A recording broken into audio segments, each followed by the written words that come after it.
finit jamais. Tout ce que commence, il ne finit jamais parce que j'ai un esprit non-accomplissement. Oh, c'est des déclarations et doctrines non bibliques. L'esprit non-accomplissement n'existe pas. Amen. Le Seigneur Jésus a dit ceci de manière claire dans les évangiles, que la foi chrétienne est un projet. Et dans ce projet-là, il faut s'asseoir et mûrir son projet. Parce qu'il dit, si tu commences à bâtir une tour et qu'après un temps tu cesses, les constructions vont dire, mais cet homme a commencé à construire, il n'a pas pu aller jusqu'au bout. On va se moquer de toi.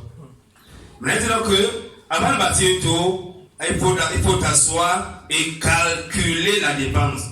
Est-ce que j'ai de quoi aller jusqu'au bout? Tu n'as pas de quoi aller jusqu'au bout, il dit que c'est mieux de t'arrêter. Il a encore plein d'exemples. Si un roi va en guerre, il a 10 000 hommes, et il marche comme un roi qui a 20 000. Il voit qu'il ne peut pas s'en sortir, il s'assoit et il fait la part avec lui. Donc si tu vois que tu vas t'en sortir dans la foi, fais la part avec le diable et rentre dans le monde péché tranquillement. Parce que c'est ce que Jésus a dit. Si tu essaies d'être des deux côtés au même moment, tu risques d'avoir des sérieux ennuis. Il a encore dit ceci, que la vie chrétienne est une maison qu'on bâtit. Et si tu bâtis cette maison sur le sable, quand les vents vont s'élever, la maison sera renversée. Il a dit qu'il est important que ta maison soit posée sur le roc. Nous savons que le roc, le rocher, c'est Jésus lui-même, c'est la parole. Il faut que ta vie chrétienne soit fondée sur les Écritures, sur la parole de Dieu intégralement et non en partie. Si ta vie est bâtie sur le sable, on va te pousser. Après un temps, tu vas disparaître à l'église. Vous savez, lorsqu'on commence à s'embêter de Dieu, on ne supporte plus sa présence. On commence à ne plus s'intéresser aux choses spirituelles. Et c'est comme ça qu'on rentre un peu et on devient un païen accompli. Et vous savez, il y a un principe spirituel. Quand tu viens à Dieu, tu ne retournes pas comme tu es venu. Tu peux venir sans démon et quand tu repars avec plusieurs. Le cas de Saül. Saül est venu, il n'avait aucun démon. Mais quand Saül est arrivé, il est rentré avec les démons. On part dans l'église, on n'a pas un problème en tant que tel, entre guillemets. On peut seulement avoir le problème de péché, on reçoit avec le problème des démons. Donc toi qui es là ce matin, j'espère que tu as pris le temps de t'asseoir, encore par l'école fondation, pour poser ta foi sur le roc qui est Jésus. Amen. Si ta vie chrétienne n'est pas basée sur Jésus, tôt ou tard, tu vas abandonner. Si tu viens à l'église, parce que tu calcules quelque chose chez Dieu ou chez tes parents, il vaut mieux ne pas venir.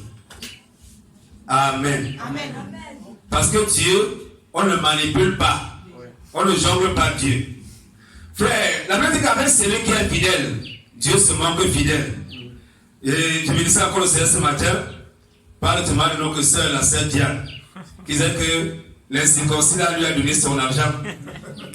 Et il avait dit ici que cet incirconcis doit lui remettre son argent. Amen. Il ne remet pas son argent, il aura des problèmes. Amen. Il est venu hier, il ne sait pas ce qu'il a venu, il est venu donner son argent. Amen. Gloire à Jésus. Amen. Frère, lorsqu'on va bâtir sa vie chrétienne, qu'on sera sûr qu'on est sur le fondement qui est Christ. Amen. Il va parler ce matin sur la vie d'amour, dans Colossiens chapitre 3. Vous devez comprendre que celui qui est né de Dieu est né d'en haut. Il appartient au royaume céleste. Amen. Il n'est plus d'en bas. Vous savez, la vie d'en bas a ses principes, la vie d'en haut a ses principes. Or, le christianisme, la foi chrétienne est de façon absolue et égale à une vie surnaturelle. Celui qui a la foi est en haut. Il est d'en haut, il n'est pas d'en bas.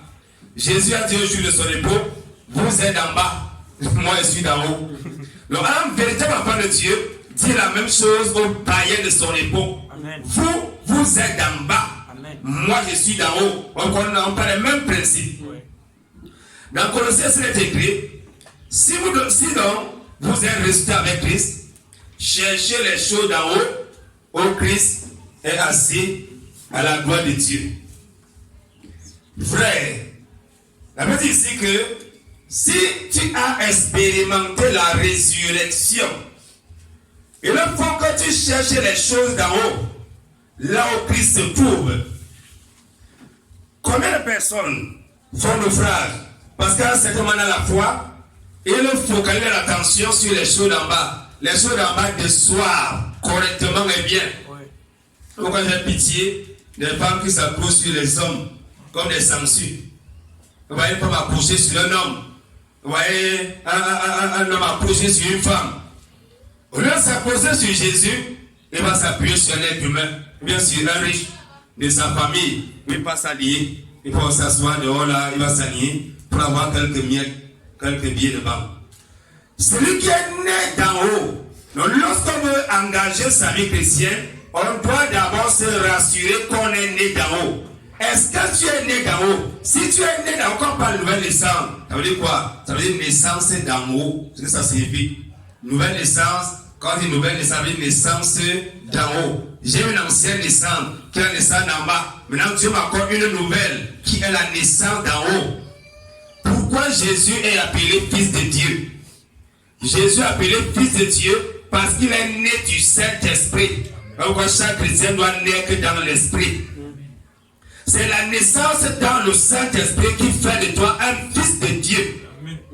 Je répète, on ne devient pas fils de Dieu par le baptême d'eau. On devient fils de Dieu par le baptême dans le Saint-Esprit. Dieu met le sceau, il atteste, voici mon enfant ici, voici ma fille ici. Donc c'est le Saint-Esprit qui fait de toi un fils et une fille de Dieu. C'est pas le Saint-Esprit, tu es encore là-bas. Donc les choses d'en haut sont là.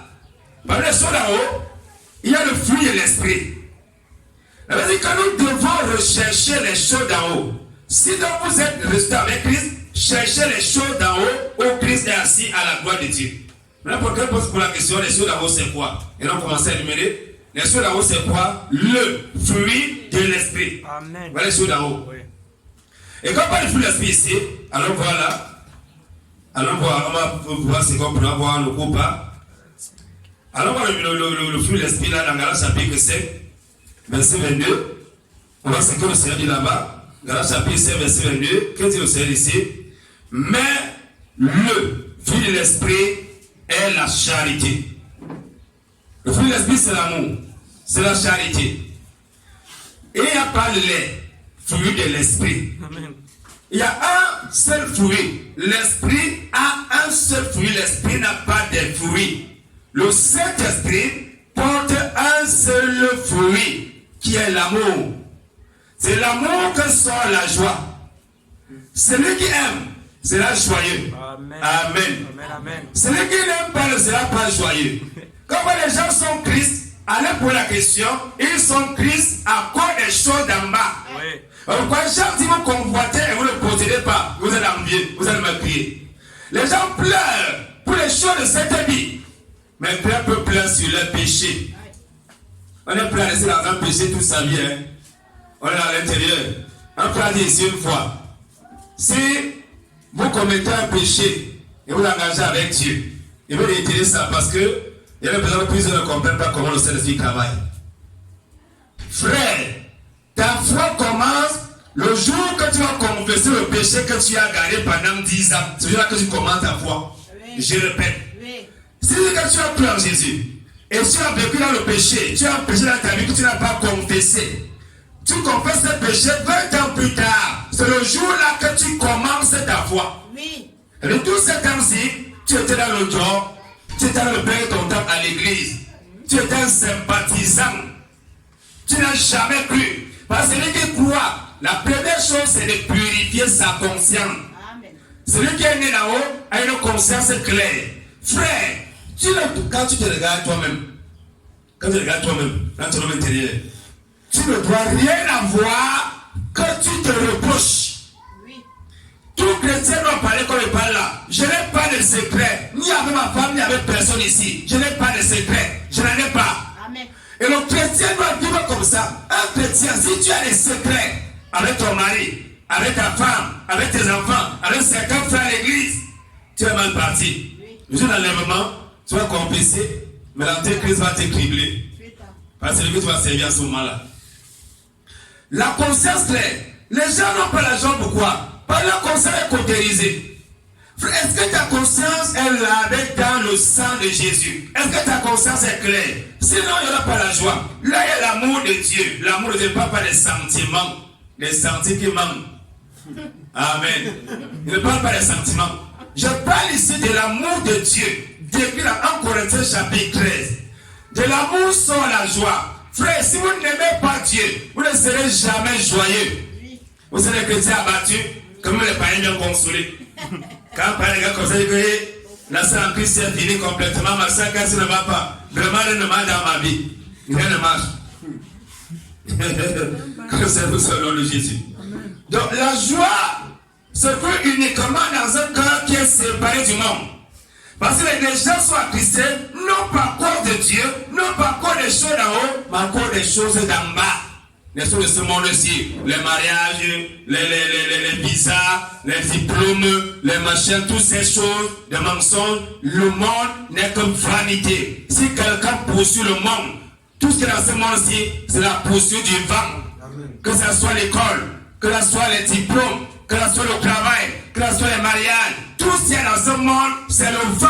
Passe à passe. C'est la vanité des vanités. Tout est vanité. Amen. Donc la joie vient dans un cœur qui a compris que sa vie chrétienne est fondée sur le principe de l'amour. Aimer Dieu de manière désintéressée. Amen. Ben, les gens qui me mieux comme Dieu, quand ils n'ont pas mangé l'habituel morceau de viande, ou bien quand ils n'ont pas eu ce qu'ils voulaient, ils commencent à murmurer.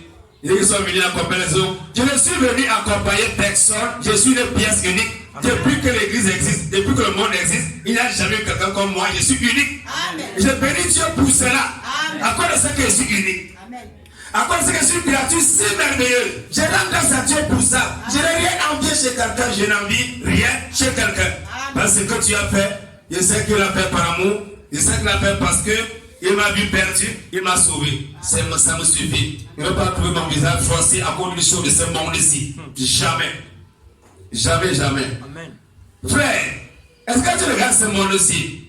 Tu ressens la tristesse du Saint-Esprit. Oui. Est-ce que le Saint-Esprit est Christ en toi? Oui. Quand tu vois ce monde, vous savez, il y a des gens qui ont été détruits. Dans Ézéchiel chapitre 8 et 9. À cause de quoi? Lorsque Dieu regardait, ces gens n'étaient pas affligés à cause des abominations qui s'y commettaient à Jérusalem. Et Dieu avait dit à l'homme, entre dans la ville, mets une marque sur le front de ceux qui soupirent, de ceux qui gémissent, à cause des abominations qui s'y commettent. Pas sur les fronts de ceux qui sont devant la championnique, devant la Coupe d'Afrique, pendant que les autres sont à l'église. C'est là où on la marque de la bête, pas celle de Jésus. Et il a dit que l'ange est passé de la ville pour marquer la lettre Tau, Alpha et Oméga, sur le front de ceux qui soupiraient, de ceux qui gémissaient. Avant les jeunes filles accouchées à 12 ans, 13 ans. Avant les prostituées. Vous savez, le monde a honte de Dieu, mais on n'a pas honte de voir une prostituée. On n'a pas honte de voir les hommes défiler dans la chambre d'une prostituée. On n'a pas honte, on ne gémit pas, on n'est pas malade, on n'est pas dérangé, on est tranquille. On est tranquille. Si tu as 37 degrés devant le mal, tu as un problème. Oui. Si on peut boire le vin dans ta maison, qu'actuellement tu as un problème. Oui. Frère, la musique que l'on est forcée, c'est les violences, ça n'en pas. Frère, la vie d'en haut a un prix à payer. La vie d'en haut a un prix à payer. Et on dit, la vie d'en haut a un prix à payer. Et le salut, c'est une place. Si vous êtes marié, et que votre mari va venir la compromission dans votre maison, il faut lui dire froidement que je ne suis pas d'accord avec toi. Oui. Ne m'amène pas en enfer, je ne serai jamais d'accord. Il faut le manifester, il faut comprendre que je ne suis pas d'accord. Amen. Je ne suis pas. Frère, lorsque je ne suis pas d'accord avec quelque chose, qui est dans la Bible, même si je suis devant qui, oui, je ne suis pas d'accord. Même si je suis devant qui, je ne suis pas d'accord. Ce n'est pas biblique. Amen. Mais si tu es complaisant, parce que c'est des femmes qui sont soumises au péché. Quand elles se soumettre au péché, c'est là qu'elle demande la soumission. Quand c'est la parole de Dieu, elle n'est pas soumise. Si elle a fois pour avec son mari, que pourquoi on n'a pas fait ceci pour Dieu? Mais elle va faire les premiers pressions du monde. Et ça, on parlait sur la vie d'en haut. Il y a dit que le premier fruit, c'est l'amour. Lorsqu'on est d'en haut, on a l'amour de Dieu. dans son cœur. On va aimer obéir à Dieu. On va respecter ses commandements. On va se soumettre à sa volonté. Et on sera joyeux. On n'a pas encore fait parce qu'un homme a donné un coup de poing. On va faire pitié de ces païennes qui sont humiliés, éclaboussés, tabassés par j'ai pitié. Elle a la main païenne, le païen comme adultère, et bien donne les coups de poing, donne les coups de pied. Donc même elle enseigne, on tape, on pose là-bas, elle avorte même, parce qu'on a pu les taper, elle est là, comme une bandit. Elle est là. Vous savez, l'envoûtement c'est quelque chose. Hein. Satan est méchant. Et Paul a dit quelque chose, et Jésus l'a aussi dit. Les gens s'appuient sur celui qui les frappe. C'est-à-dire que Satan les frappe, ils sont tranquilles, ils sont à l'aise. Non, vous savez, celui qui a bien châtié bien l'amour aussi. Quand il y a l'amour, vraiment quand un homme t'aime, il va te taper. Un homme qui t'aime ne peut jamais te taper. Si tu t'aimes, c'est parce que c'est un sorcier, tout simplement. La biologie, c'est les sorciers. Un homme qui a le cerveau dans sa tête ne peut pas payer pour le point de sa femme. Tu vois, il y a quelqu'un qui a vu sa femme, c'est un agent, c'est un sorcier. C'est un sorcier, même c'est qui? C'est un agent du diable. Amen. C'est un agent du diable. Et ouais, même si on va voir cette femme-là, c'est là, elle insulte son mari et le tout. On comprend que c'est le diable qui est dans son cœur. Même si elle est à l'église, elle n'a rien à voir avec Dieu. Rien du tout. Donc les gens sont avec hypocrite, et à l'église. La paix. Ils sont le paix de la vie d'en haut. Frère, celui qui est né d'en haut aura la paix. Il sera dans le repos. Il sera tranquille, il ne sera pas tourmenté. Il dans la nuit, rêve de l'argent qu'il va aller avoir quelque part, il suçote. Et quand il parle dans l'oreille, il parle de l'argent, il est en train de dormir. Pendant que les autres sont en train de parler avec les armes, les autres ont les révélations du ciel. Lui, ça n'a pas de révélation, c'est les choses de la terre. Il aura l'argent. L'homme me doit 10 000. Non, il a dit qu'il va me donner 15 000. Il ne pas que ce sera pas 1000. Mais oui, même en dormant, il parle que de l'argent.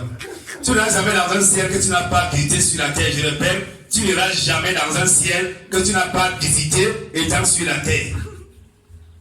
Amen. Amen. La paix. Frère, si vous voulez faire partie de votre paix, attachez-vous aux choses de ce monde. De ce monde-ci. Si tu aimes les choses de ce monde-ci, ta paix va partir.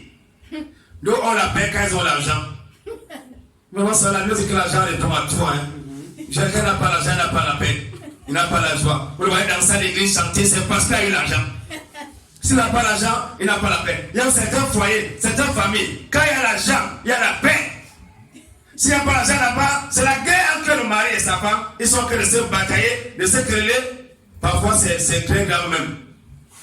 Que le Seigneur nous donne Jésus. Frère, la Bible dit qu'il n'y a pas de paix pour le méchant, dit l'Éternel mon Dieu.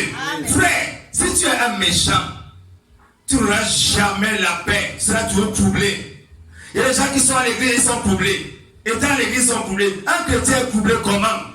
La première chose que Jésus apporte dans une vie, c'est la paix. Je vous donne la paix. Je ne vous donne pas la paix comme l'ONU. L'ONU donne. Alors, il donne les armes par derrière, il ne donne pas la paix devant. C'est sataniste là. La paix de Jésus est une paix intégrale. Puis ton cœur est dans le repos. Amen. Tu as mangé, gloire à Dieu. Tu n'as pas mangé, gloire à Dieu. L'apôtre dit, il s'est mis dans le manque et dans l'abondance. Ça a amené quoi? Dans la Bible, j'ai lu, quand je m'a fait lire. Un roi, quand il regarde l'apôtre comme ça là, il commence à convoiter ce que Paul avait. Un prisonnier. Un roi. Vous avez lu ça, non? Oui. Il y a un roi qui convoitait ce que Paul avait. Oui. Comment un roi peut convoiter ce qu'un prisonnier a? Amen. Et la Bible qui s'agresse avec l'apôtre Paul, croyant recevoir de lui quelque chose. C'est écrit dans la Bible. Un roi qui attend de recevoir quelque chose d'un prisonnier. La Bible qui passait souvent chercher Paul régulièrement. Frère, si ton cœur est tout entier à Dieu, il sera dans la paix. Amen. Mais si ton cœur n'est pas tout entier à Dieu, tu seras dans le trouble. Frère, si vous mettez vos cœurs dans les choses de ce monde ici, parfois on parle comme ça, les gens disent Amen. Mais dès que les choses de ce monde ici les échappent, ils sont troublés, ils sont dans l'amertume, ils ont les problèmes. Frère, si tu attends à Dieu à 100%, même quand les choses de ce monde ne viennent pas, tu seras aussi en paix à 100%. Amen. Mais si tu attends à Dieu à 50%, quand les choses de ce monde ici ne viennent pas, tu auras des problèmes. Amen. Amen. Ça, on parle de la vie d'en haut. La patience. Frère, celui qui est né d'en haut, c'est attendre. Oui. Il y a des gens qui ne savent pas attendre, ils sont dire aux frères, aux sœurs. Si dans le monde, oh, tu avais tous les trésors de Dieu en toi, Tu as donné au diable.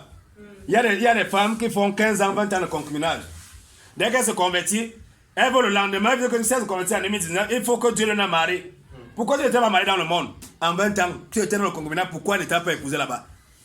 Donnez aussi le temps à Dieu de refaire vos vies. Frère, le temps que tu prends pour détruire, parfois demande plus pour reconstruire ta propre vie. On a besoin de patience. La vie d'en haut, c'est la vie de patience. Si tu es pressé, ne parle pas de laxisme. Ne parle pas devant ton enfant qui fait n'importe quoi. L'enfant met une mini-jupe. Et que vraiment, le pasteur a dit qu'il faut qu'on soit patient. Et je suis d'accord de passer avec ma fille, peut-être elle va changer. Ou bien demander qu'on prie afin que l'an vienne enlever la mini. Il y a des choses qu'il n'y a pas de patience devant le péché. Devant le péché, on agit immédiatement. Amen. Immédiatement. Mais le Seigneur dit ici que dans ta relation avec lui, lorsque tu pries, il faut savoir attendre. Frère, si tu n'as pas la patience, tu vas te retrouver dans des choses bizarres. Pourquoi les gens entrent dans les sectes, les gens entrent à gauche, entrent à droite, à cause de quoi? Ne sois pas patient. Pourquoi les gens sont corrompus? Non, ils voient l'autre qui a construit un immeuble, et lui aussi il veut maintenant construire son immeuble à côté. Non, l'autre là-bas il a eu ceci, il faut aussi qu'il y ait ceci. Frère, la patience, si tu ne sais pas supporter, la patience, le mal de patience va te connaître les murmures. Il y a des gens qui murmurent contre Dieu. Je vais vous dire quelque chose ce matin. Même si tu as eu n'importe quel problème sur la terre ici, tout ce que tu as dit contre Dieu, s'il te plaît, répends-toi. Oui. Sinon, au jugement, ça sera traité comme des paroles vaines. Tu vas rendre compte pour cela. Si vous connaissez que mon père est mort, ma mère est morte, j'étais très malade, c'est beaucoup pour moi là-bas. Mais pour ce qui est de la parole de Dieu, toutes les paroles vaines, on va rendre compte pour cela. Amen. Donc les plus sages, tel que soit le problème que tu as été taire, il vaut mieux te taire que d'envoyer des paroles en l'air. Dieu va te juger pour ces paroles-là. Amen. C'est toi qui dis que ton père est mort pour Dieu, c'est quoi? La Bible dit que pour lui, tous sont vivants. Dieu lui voit quelqu'un de l'autre côté là-bas, tu dis qu'il est mort. C'est toi qui dis qu'il est mort là-bas, mais pour Dieu, lui, il est vivant. Amen. Maintenant, parce que quelqu'un de l'autre côté, est passé une étape, tu commences à parler contre Dieu, tu vas rendre compte pour ça. C'est toi qui penses qu'il est mort, il est mort comment? Pour Dieu, il n'est pas mort, c'est ce que Jésus dit, non? Oui. Pour lui, tous sont vivants. Amen. Il n'est pas mort. Pourquoi dire que je suis. Le Dieu d'Abraham est mort depuis, non? Oui. Le Dieu d'Isaac est mort depuis. Le Dieu de Jacob est mort depuis. Mais il dit que pour lui, tous sont vivants. Amen. Donc, quelle que soit la circonstance, frère, quel que soit le problème qui t'arrive, il faut apprendre à attendre dans le silence. Amen. Parler n'importe comment, ça ne servira à rien. Tu vas rendre compte pour cela. Prends les mauvaises décisions à cause d'un problème que tu as eu. Tu vas rendre compte pour cela. Il faut apprendre à attendre dans le silence. Amen. Le secours de l'Éternel. Il faut apprendre à attendre dans le silence. Même lorsque tu as prié, attends Dieu. Il y a des gens qui interpellent le silence de Dieu. Dès qu'ils prient, on pense que Dieu veut qu'il fasse comme ça. Pense que Dieu veut qu'il fasse comme ça. Ouais, les gens sont dans les concubinages parce que, non, vraiment, dans ma famille, ma pays s'est déjà mariée. Est-ce que c'est le temps de Dieu? Elle s'est mariée avec qui? Elle s'est mariée avec qui? On ne sait pas savoir. Hein? Elle vit comment? C'est pas un problème. Non, c'est seulement que dans ma famille, on a fait comme ça. La frère, il faut être patient avec Dieu. Il ne dit pas qu'il faut être laxiste, mais il faut être irresponsable. Il ne faut pas que Dieu t'accorde la grâce peut-être d'avoir l'argent pour réaliser quelque chose. Que non, vraiment, là, tu as l'église, il faut être patient. Ça veut dire que je demande d'abord ceci. Comme je suis patient, Dieu va encore ajouter plus tard. Il faut faire chercher dans son temps, mais dis ici, lorsque tu attends quelque chose de Dieu, tu as besoin de patience. Il faut être patient. C'est la vie d'en haut. C'est pas la vie d'en bas. C'est la vie d'en bas que chacun fait comme il veut. Il peut raccourcir là-bas. L'enfant n'est pas là. On va voir un marabout évangélique. Ou bien il faut faire vraiment action prophétique. Il faut d'abord que tu n'as même pas le commerce adultère. Après, tu vas commencer à coucher. On va voir les femmes avec les enfants des faux prophètes. À cause de quoi? À cause du manque de patience. Frère, Dieu a dit qu'en Israël, il n'y a pas de stérile. Attends-toi à lui. Même si les années passent, attends-toi à Dieu. Amen. Ne fais pas comme Sarah qui a amené Ismaël. On dit que la fête du mouton, c'est démon bien ce cas-là. C'est aujourd'hui, hein? À la fête du mensonge. On dit qu'on a sacrifié qui? Ismaël, un âne sauvage. Et les gens croient en ça. Les gens croient en ça. Ismaël a été chassé avec sa mère, il n'a jamais été sacrifié. Si Sarah n'était pas pressée, Ismaël ne serait jamais arrivé. On n'aurait pas la fête du mouton aujourd'hui. On n'aurait pas ça. Autant de personnes ne seraient pas encore allées en enfer. Mais regardez un peu. C'est plus d'un milliard de personnes dans l'islam. Regardez combien de personnes vont en enfer tous les jours à cause de ce que Sarah a suggéré à Abraham que non, tu n'as pas bien compris la prophétie, fais plutôt comme ça. Combien de personnes, même lorsque Dieu te parle, frère, Dieu te dit quelque chose qu'on a dans ta vie. Il faut comprendre, il faut écouter Dieu. Il faut entendre, il faut dire à Dieu, Seigneur, dis-moi comment est-ce qu'il doit procéder pour arriver là-bas. Il y a des gens qui n'attendent même pas, ils commencent à trouver leur propre méthode, leur propre solution. Après, c'est le quoi de perdre le temps. Et c'est le quoi, ils se retrouvent butés. Ils font quoi? Ils vont perdre la paix, ils vont perdre la joie. Ils vont dire que non, Dieu m'a abandonné. Frère, il faut être patient avec Dieu. La patience. Tu pries pour le Saint-Esprit, sois patient. Tu demandes quelque chose à Dieu, sois patient. Ne sois pas pressé avec Dieu. Ne sois pas pressé. Dieu fait chaque chose en son temps. Et tu es malade et tu es en train de prier, attends le secours de Dieu. Dis pas que bon, Dieu guérit aussi par les marabouts, Dieu guérit aussi par tel, Dieu guérit aussi par tel. C'est le mal de pasteur qui fait ça. On dit même pasteur a mené, c'est deux fidèles, c'est un marabout. Le pasteur a fait un problème d'enfant. Pourquoi il a fait? C'est le manque de patience. C'est le manque de patience. Frère, quand Jésus a dit, dans Marc 16, imposez les mains malades et je les guérirai. Je fais ce que Jésus a dit et ça lui de guérir quelqu'un. Je n'ai pas mis que sous pression que pourquoi tel n'a pas guéri, c'est pas mon problème. Jésus a dit, impose les mains, j'ai imposé. S'il veut guérir, s'il veut le guérir, c'est pas mon problème. Ce n'est pas mon avis à Dieu que non, il faut faire ceci aujourd'hui. Parfois, quand Dieu ne fait pas quelque chose, il sait pourquoi. On a prié pour combien de personnes ont été guéries sans dans le monde. Ah, ça servait à quoi? Mieux il fallait les laisser malades. Peut-être c'est encore dans la foi même. Peut-être c'est encore dans la foi. Donc, frère, il faut s'attendre à Dieu. Donc, la vie chrétienne, si tu n'as pas ces éléments-là, à savoir le fruit de l'esprit qui est l'amour. De l'amour sort la joie. De la joie sort la paix. De la paix sort la patience. Si tu n'es pas patient, tu n'as pas ces choses en toi, frère, tu vas faire un naufrage par rapport à la foi. Tu vas faire 8 ans de sanctification, et la deuxième année, tu seras un fornicateur. Il y a des gens qui le font, hein. Et j'ai attendu pendant 8 ans, ils ne sont pas mariés. Donc, comme c'est massif à cause de quoi? Ils disent que non, vraiment, moi je regarde, je n'ai même pas d'argent, je ne sais pas comment ils peuvent faire, mieux ils me massivent. Voilà comment les gens sortent du programme de Dieu, du plan de Dieu, à cause de ceux qui sont pressés. Frère, ne soyez pas pressés. Ma soeur, ne sois pas pressé. Amen. Mon frère, ne sois pas pressé. Amen. Attends le temps de Dieu. Amen. Ne précipite pas les choses. Il y a une vidéo quand même, se marier à la vallée. Hein? Donc, se marier à la vallée. Vous avez dit que comme il est trop pressé, peut-être qu'il brûle. Comme il a qu'à le brûler, il faut que l'incendie s'éteigne rapidement, il se marie. Et dès qu'il se retrouve sur la montagne, il se rend compte qu'il s'est trompé grandement. Maintenant, il faut qu'il fasse quoi? Il faut changer de soi. À quoi de quoi? Le manque de patience. Frère, il faut attendre le temps de Dieu. Il faut cultiver la patience. Si tu n'es pas patient, tu ne marcheras pas avec Dieu. Et que dès qu'il y a un problème, première chose, Satan commence à proposer des solutions. Voilà comment le diable agit. Et que dès que tu te retrouves face à un problème, quand Satan vient, il commence avec des solutions. Non, tu peux faire comme ça. Non, tu peux aller voir tel là-bas. Non, tu peux faire comme ça là. Tu n'as même pas le temps de prier. Tu es en train de marcher à gauche, marcher à droite. Non, il y a un oncle là-bas. Non, j'ai ma tante qui est là-bas. Les gens se baladent comme ça partout. Ils n'écoutent même pas la direction de Dieu. Frère, même l'examen que tu fais, même un concours, prends le temps devant Dieu. Il va t'orienter.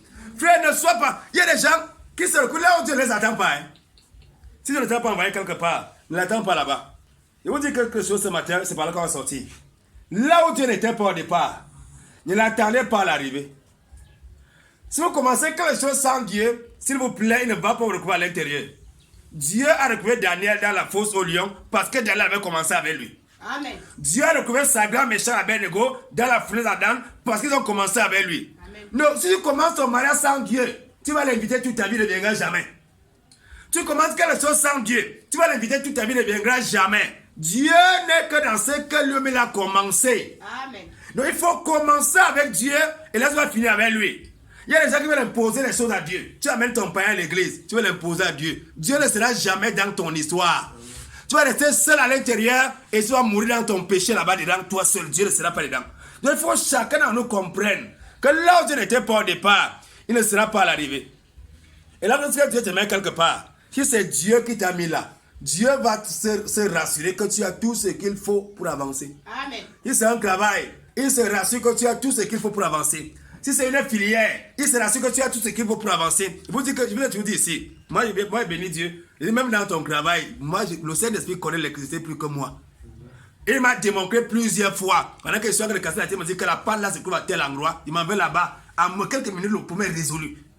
Parce qu'il connaît ce que je suis en train de faire plus que moi. Frère, maintenant si Dieu n'est pas dans ce que tu fais, tu vas te casser la tête pour rien. Tu vas souffrir pour rien. Il faut que chacun d'entre nous se rassure que dans ce qu'il est en train de faire, Dieu est à l'intérieur. Sinon, il faut attendre. Que le Seigneur soit béni ce matin au nom de Jésus. Amen. On va passer à l'école dimanche.